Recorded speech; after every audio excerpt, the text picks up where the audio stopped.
Alright, here we go. We're gonna try and do this Corona class ship in Photoshop.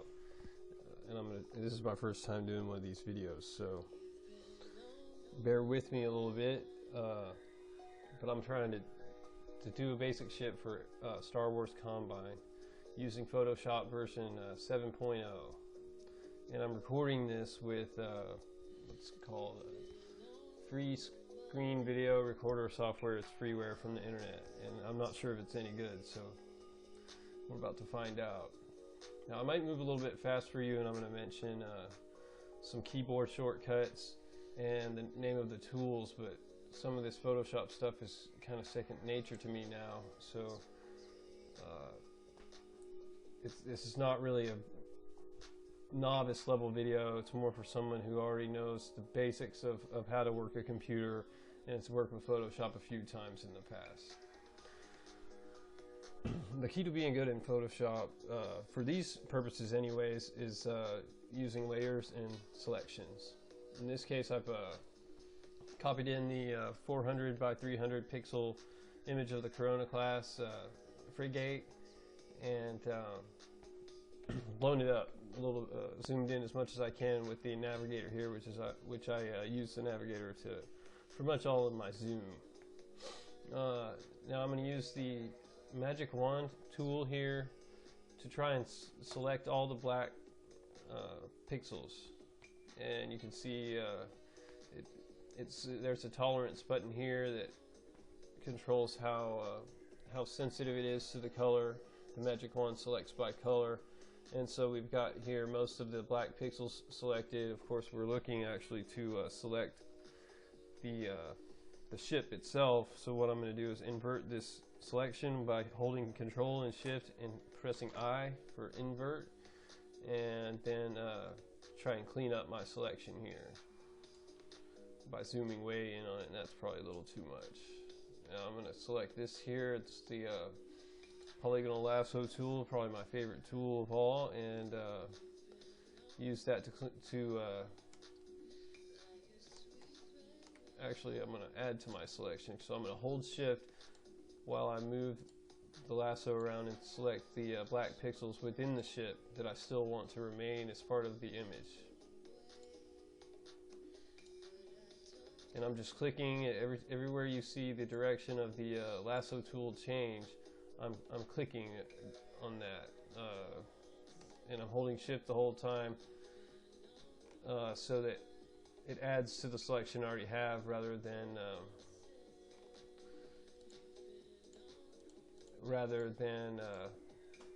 replacing that selection. Now in the navigator panel here, you can drag, if you hover the mouse over it, you can click and move the little square along the whole image, the micro version of the whole image, which allows you to move the place on the image that you have zoomed in.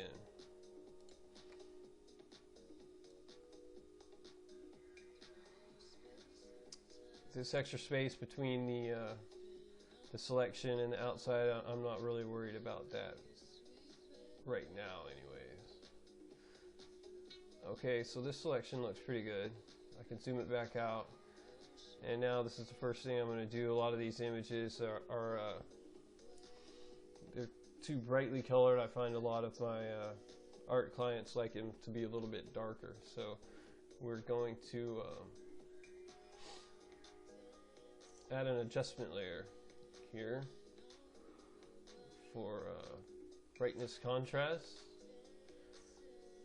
Okay, it's only going to add the layer to what's selected there. Let me move that here so you can see it. Brightness, you can see it's not that useful. It either turns the whole image black or white. Oh, I don't know why my computer does this, so I'm going to leave that at 0 and adjust the contrast, which what that does is brighten the light areas and darken the dark areas. If they get too dark, then you can adjust the brightness a little. I'm going to do it like that, just to accentuate some of the shadows. You can also, see, this image looks like it's actually a bunch of different colors, but you could add an adjustment layer Now my selection's gone away, so I'm going to hold Control Shift and D, and that'll reselect my selection. If you want to undo your selection, you just hit Control and D. I'm not going to do that right now because I want it.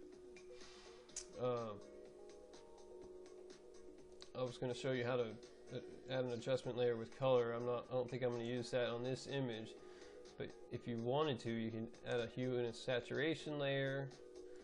Saturation, of course, increases the amount of color, and it looks like we have a rainbow on the stock version of the Corona here, and you can change that. This way it looks like it's making it purple and then green to bluish, and then this way it's probably going to go into the red, or not, a little bit. But I don't want to add color to this because it looks like it's all different colors. If you run across a situation like that and you want to say paint the ship red, well, then you do want a hue and saturation layer. But what you want to do is remove all the color first. So you're going to adjust that saturation all the way down to nothing left. And then you have just a gray or silver or whatever, white, black, grayscale ship. Okay, we're going to make that selection again. Now, if we wanted to color the whole ship a color, say we want it red,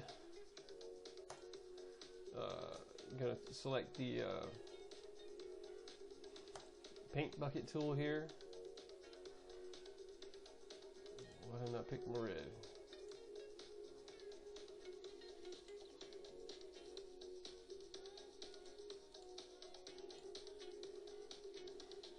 What's going on? Oh, it's because I'm on the hue saturation layer. So now that I went to another layer, layer 2 here is a blank layer that I've created.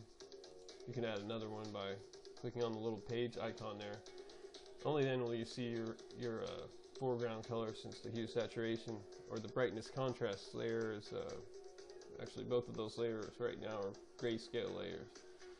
And there we go. I've paint bucketed that whole thing red, and as you can see, it doesn't look like a ship anymore.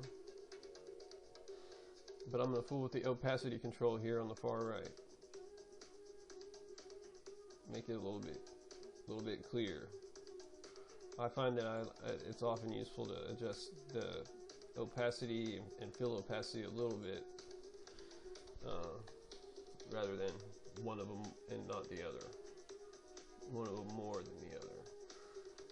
That still doesn't look very good, so I'm going to go to one of my go-to layer blending options to improve the way the red interacts with the colors beneath. Let's just go through them and show you all the different ones. There's normal, dissolve, darken, multiply, color burn, linear burn, lighten screen, color dodge, linear dodge, overlay, soft light, hard light, vivid light. I think I'm going to use that one. I don't know, linear light looks better. Difference, exclusion, hue, saturation, color, luminosity. I'm going to use the linear light because it's a little bit brighter red and less contrast than with that vivid light. At this point, I'm going to save the selection in case I want to use that again. Call it outline. And then deselect it. Big red ship. It's too red. What are we going to do with it? I have a mask that I made for this image, so I'm going to load that up. Called it red.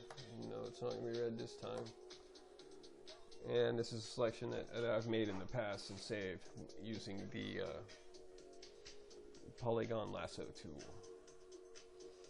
I'm probably going to add some blue or gold over this. And again, this isn't going to be a great ship or anything. This is just kind of showing you guys how these tools work.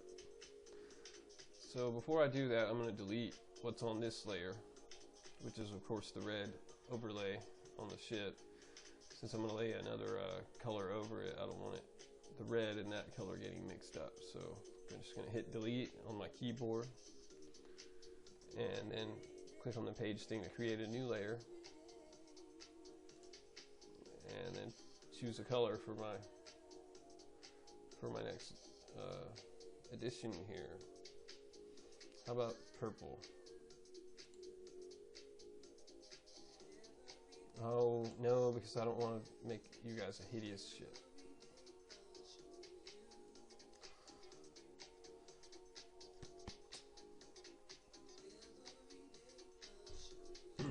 I've been working with red and gold a lot lately, so I'll stick with that.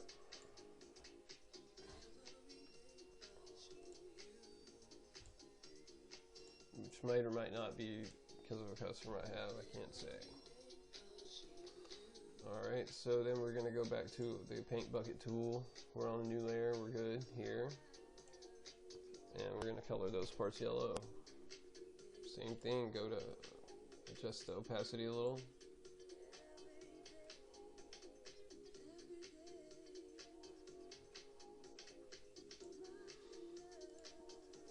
And then change the layer blending. I'm going to use vivid light there, but we'll see what the linear light looks like. The vivid light looks better with that one. And there we go. We have a basic ship that looks better than it did before, assuming you like a little bit of color on your ships. And then if you want to add a logo or something, you just open up that file. Let's see if I have one. Here's one I've been working with. Hey, don't be looking at my files now. What was the name of that one?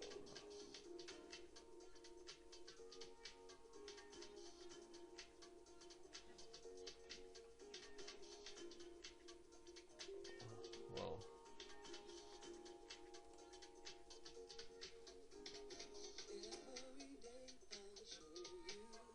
okay, I can't find that file.